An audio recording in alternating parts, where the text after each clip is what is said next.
We all share one common problem this time of year. How many of y'all have that one person in your family? They already have everything. You don't need to buy them anything except it's an obligation. They probably go out and buy everything they want anyways. How many of y'all have one of those people? If you're not raising your hand, you are that person, and you'd really be nice if you'd give us a break every once in a while. How many of you have a family full of that kind of person? It's definitely the Kouri clan.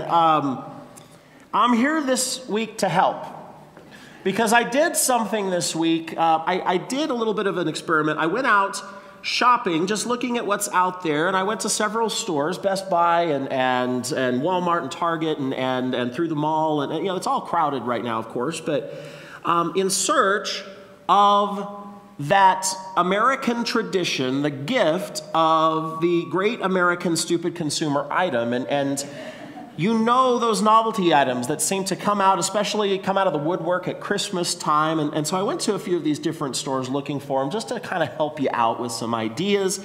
And here were a few of them that I found. The first one is the Glow Pillow. The Glow Pillow is just that. It's a pillow. It goes on your bed. You can sleep with it. There's a picture on the box of someone sleeping very happily. What makes it different is, indeed, as the name would imply, it glows. In the picture, it glows pretty bright. And I got to say, if there's one thing that would help me with my sleep, it's a very bright light just pressed right up against my face at night. That's a great gift for all of those people who are just getting way too much sleep in their life. So I'll admit that Glow Pillow, first thing I found, probably not very promising, so a little bit of a shaky start. Next, I found something for the foodie. There, if you go to Best Buy, there is a waffle iron that will make Captain America waffles for you with a print of the shield of Captain America, with, the star in the middle of it. If you're not a Marvel person or a superhero, there's a whole line of apparently novelty waffle irons out there. You can get the Ninja Turtles, you can get Hello Kitty, you can have an Olaf waffle every morning from Frozen. You can make a waffle of the state of Texas and have it for breakfast. And I did it every year for 4 years. I was in Texas, and where we had pastor's breakfast had waffles, and it was Texas, so they made their Texas-shaped waffles. And when I saw this Captain America waffle iron, I definitely got a little bit sucked into the hype as I looked at it, and thinking, I have a waffle iron at home. I use it maybe once a year at most. But I couldn't help but want this Captain America waffle iron. I have been eating boring, dull, featureless waffles for years now, and I never knew there was a better life out there. Did we lose a war or something? I don't know. But if you're really desperate, if you are scraping the bottom of the barrel, you can go to Kohl's. And at Kohl's this year, they are selling the recreation of the leg lamp from the Christmas Story movie. It comes in a box that says Fragile on it, so you know it's from Italy. It's European. It's very fancy. It's a major award, in fact. It says 14 plus on the box. It's a PG-13 lamp you could give somebody. And I was confused because I thought the whole point of the leg lamp in the Christmas Story, if you've seen the movie, and if you haven't, you'll get to see it sometime this year, but if you've seen the story, the whole point of the leg lamp is that it is tacky and you wouldn't want it in your living room. But this is what we're down to in terms of gifts. Well, those are all great. But I'm here to tell you there is only one champion. There is one silly consumer item that has outsold all the others, and done so not just by a little bit, by an order of magnitude. This product, when it came out in 2008, it sold 20 million units in the first 6 months. It must have made someone a fortune. Anybody want to guess what it might be? Okay, all three services people have said it's the Chia Pet. And that would be a great answer, right? I would love me a good Chia Pet at Christmas time. Interestingly, I've never gotten a Chia Pet. No, it's something else. It's the Snuggie. Simple blanket, simple enough. A blanket but a blanket with armholes in it. Do you remember when I'm going to take this off. I can't preach with this thing on. But do you remember back in '08 when the Snuggie first came out, there was that commercial for it. And there was this woman, she's talking on the phone, sitting on her couch, or she's not talking on her phone, I'm giving away the twist. She's sitting on her couch, just watching TV, living her good life, and it's cold out, so she's under a blanket, and then a crisis occurs because there's a phone call. And so she has to get out from under this blanket, and she's tangled up in it. And like, this is some really good acting she's giving in the commercial. This is a Meryl Streep performance where she's just struggling to get out from under her blanket. And then she answers the phone, but she kind of shivers because you can tell her arms are cold because they're out from under the blanket. And as luck would have it, when I remember the first time I saw this commercial. I was in seminary and I was at home at my house in Garland, Texas, and it was a cold day, and I was watching TV under a blanket in my living room, and I just saw this struggle that this woman was experiencing, and I thought, my goodness, that could be me someday if I don't get one of these blankets with the armholes. That's no life. I mean, we laugh, but this thing, it's important to point out, the Snuggie, it had traction. It made $500 million the first year it was available. It was the most successful novelty item ever. It inspired knockoffs like the Slanket and the Snuggly and the Toasty Wrap. But when I went to get mine, you better believe I was not going to settle for some lousy Slanket, much less a Toasty Wrap. I got the real thing. So these are just a few gift-giving ideas for you in our great American Christmas. And giving gifts is a good part of Christmas. To give something to people that we love, of course, that's a good thing. And we all know what it's like to be on the receiving end of a bad Christmas gift. How many of y'all still have that sweater that someone gave you and you opened it and you faked a smile and you wore it once for them and then you put it away, never to be worn again? How many of you all have that appliance that someone gave you and it just sits in your garage collecting dust? And how many of you have been on the other side giving a gift to someone that you love, but you just don't have time to pick out gifts for every single person in your community, so you gave a gift that you really just didn't put any thought into?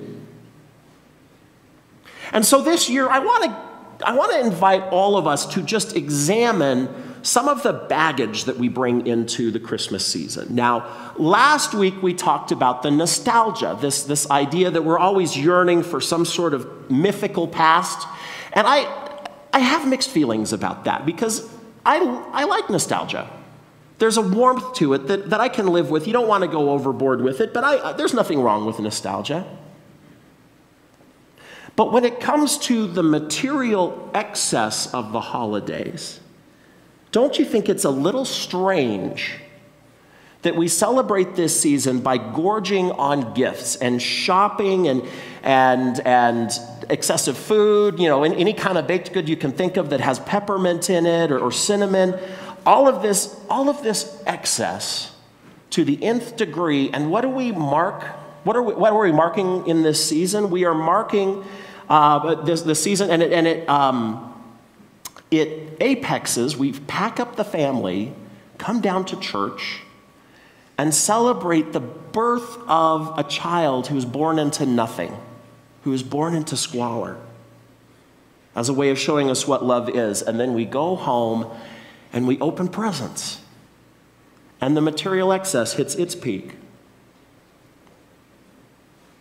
I think that's why when we read the Advent texts about John, I think those are the perfect texts for us as Americans and affluent people. This time of year, you see in John a wild man, for sure, but you see someone who gets it. John was a wild guy. He lived out in the sticks. His diet was bugs and honey.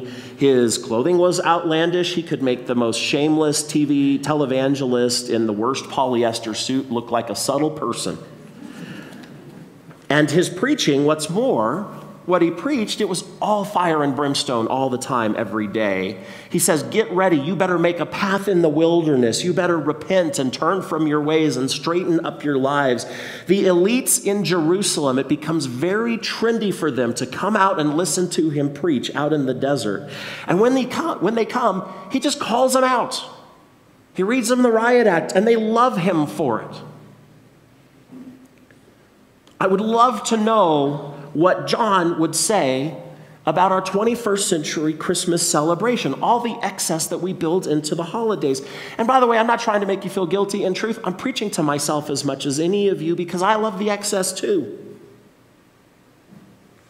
If we could go back and tell John, when you point to the coming of Jesus, on the one hand, someday we will celebrate Jesus' coming, and in every corner of the globe, queens and kings and emperors, presidents, titans of industry, at Christmas, they will come and bow and worship Jesus. They'll do it. What would that wild man think? And in the same breath, I wonder if we could go back and tell John, this is what we do to prepare and make straight paths in our lives. This is what we do to announce, like Isaiah, that the glory of the Lord is revealed. What we do is we feast and we take in all the food we can eat and all the wealth that we ever have and our nice homes and our rich society.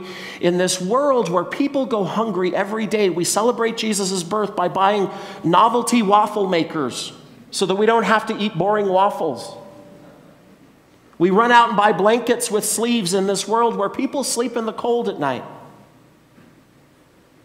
We have glowing pillows. I don't know of a metaphor to go with that one. Maybe the coming of the light or something. But I can't help but wonder if we explained all this to John and he heard about it, and what would he have to say to us? I mean, he was a man with an opinion. I think if he heard about glowing pillows and sleeve blankets and leg lamps, he might think that he missed something, that somehow he missed something in the story of the development of Christmas. And worse yet, when you add all this up, there are real world consequences to the material excess of the holidays. Gallup runs a poll every year to find out what the average household is going to spend on the holidays. And what they reported for 2023 came out last week is that Americans will spend about $950 per household on the holidays. That's up about $100 from last year, mostly from inflation, I imagine. But what that means is collectively, we will spend between $942 and $960 billion. That's a figure I can't think about that kind of money. I can't imagine that kind of money. But someone pointed out to me recently, if $960 billion were a country, if our holiday spending were a country, the GDP of that country would be the 20th largest in the world. Be just a little bit smaller than the entire GDP of Saudi Arabia. It would be bigger than developed countries like Switzerland and Belgium and Poland and Argentina. I think it's possible John would sit us down, he would stare us straight in the face and say, I think it's possible you have lost the plot. So what could we do if we wanted to reclaim the meaning of this story? How could we make straight paths in the wilderness as we get ready for the arrival of this promised child? Well, we might start by listening to this invitation from John to repent. How could we make those straight paths? One of the groups that I really love and appreciate that does this, I think in a really good way, is Advent Conspiracy. Advent Conspiracy was started by a coalition of churches from lots of different traditions, evangelical, mainline, conservative, progressive, across the board. And it's this group that I love, and they started out years ago with 4 points that they want us to remember during the Advent season. At some point, we may do Advent Conspiracy as Advent here at St. John, so get ready. But I just want to introduce it to you today. First of all, worship fully. You start by worshiping fully, which is recognizing that in this season, when worshiping Jesus should be easy, we've made it complicated and hard because we're busy. Our schedules are just full this time of year, and we're stressed. So find points of worship. Find time for nightly devotional or prayer. Or one thing I love is here at St. John's, our signature event is next week with lessons and carols. 45 people or so join the choir just to do lessons and carols. Some of them don't even go to St. John's most of the year. But they add worship, sort of maybe by accident almost, but they add worship into the Advent season for themselves by participating in the choir. So worship fully. Second, spend less. Find ways to simplify. Make your Christmas list, everybody you have to shop for, and go through it. And there are always going to be those names of people that maybe it's like a cousin or a nephew, somebody just a little bit distant. You don't see them very often. You love them, you treasure them, but you don't know what to get them for Christmas. They're going to get one of those slankets. And that's just a gift for a gift's sake. And you have permission to remove them from the list. What you do have to do is contact them also and say, I'm doing Christmas differently this year. Please don't get me a gift. I'm trying to dematerialize my life a little bit. And then use the savings by giving to something you believe in. Excuse me. Use the savings to give to something you believe in, because here's the thing. Remember that $960 billion we're going to spend this year on the holidays? Do you know how much it would cost to solve the clean water crisis, according to experts? This curse that exists across our planet where large swaths of people don't have access to a clean drink of water, $114 billion would solve it. So a small portion of our excess could be a life-saving thing for millions and millions and millions of people. What might happen if we took a small portion and gave it to, if not the clean water crisis, then something that matters to us, that might actually straighten a path in our world for God's arrival? In doing so, we might also recognize that one of the problems with us is that we always think we can work for or acquire or go out and buy a solution to all of our problems. And that's actually something that Jesus came in the world to correct. With Jesus coming into the world, there's an acknowledgement that we needed God for something. We couldn't just solve all our own problems. So spend less, worship more, spend less, give more. I know that sounds contradictory to spend less, but to give more, you would give differently in the Advent conspiracy. You can give more of your time. You can give to the relationships. This started for me and my family about 20 years ago. We were all sitting around the Christmas tree with these obscene little piles of presents that we had given to one another. And they were all great, and we were happy, but we started talking, and it occurred to us as we were talking, none of us could remember a single gift that we had received the previous year. And that's kind of lousy. So what we did instead the following year is we're all skiers, and so for 5 or 6 years, we didn't give one another gifts. Instead, we all took time to go on a ski trip. My dad took time off of work, so did my mom. I was in college at this point, and my brothers were in high school and middle school. Time was all of a sudden becoming a very precious commodity, and by carving out this little window, it was a gift. And I don't remember many of my Christmas gifts, but I remember, you better believe, I remember those ski trips. You can give more by giving something that you make. I know that sounds a little old-fashioned, and look, I am not crafty, but you can give of something that you make. I had a family in a church once. They were from Czech descent, and they all decided to learn together how to make kolaches one year. They brought the first batch of kolaches to church to share with people. They weren't very good, don't tell them that, but the smiles on their faces were a gift. They got better over the years, too. One of the prized possessions on my parents' Christmas tree is a handmade ornament that my brother made, of course, at school when he was about 5 or 6 years old. It's a picture of him, and in the middle of it, there's a picture of him, and then it is surrounded by a wreath that is made of pretzels that are glued to one another. Now, these are pretzels from about 1994 or so, okay? They are only pretzels if you think of pretzels in a very abstract way. If you were to drop it, I am sure a puff of pretzel dust would just fly up into the air, never to be seen again. They're gray. They're these silver pretzels at this point. But when that pretzel ornament comes out, my mom, who is not really all that sentimental, she just kind of gets this misty-eyed look, and the pretzel ornament gets a prime spot on the Christmas tree every year. Because the best gifts are the ones that celebrate a relationship and not a price tag. The best gifts are your gifts of time. The best gifts are the gifts of your presence or a gift of yourself. When we are spending all of this season shopping and buying, we rob people of that gift. The gift of time is so precious. So worship fully, spend less, give more, love all. Love all. Paul reminds us, Jesus set aside infinite riches and was born into the lowest circumstance so that you and I may gain great riches through his humble poverty. What does that mean? It's that Jesus set aside extraordinary glory, the glory of heaven, to be born right into the scars that exist in this world. He became poor for our sake, and in doing so,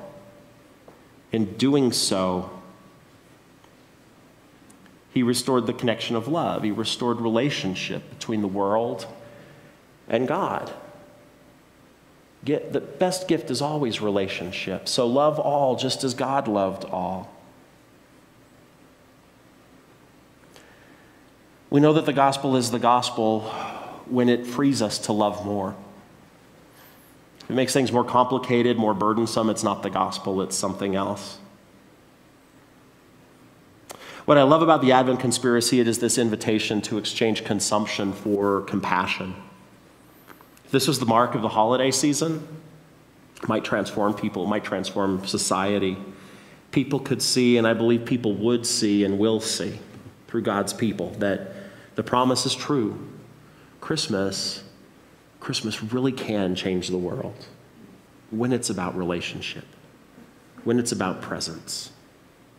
P-R-E-S-E-N-C-E, presence. Word choice there. Christmas can change the world when it's about loving all, the rich, the poor, the women, the men, the stranger, the native, the Palestinian, the Jew.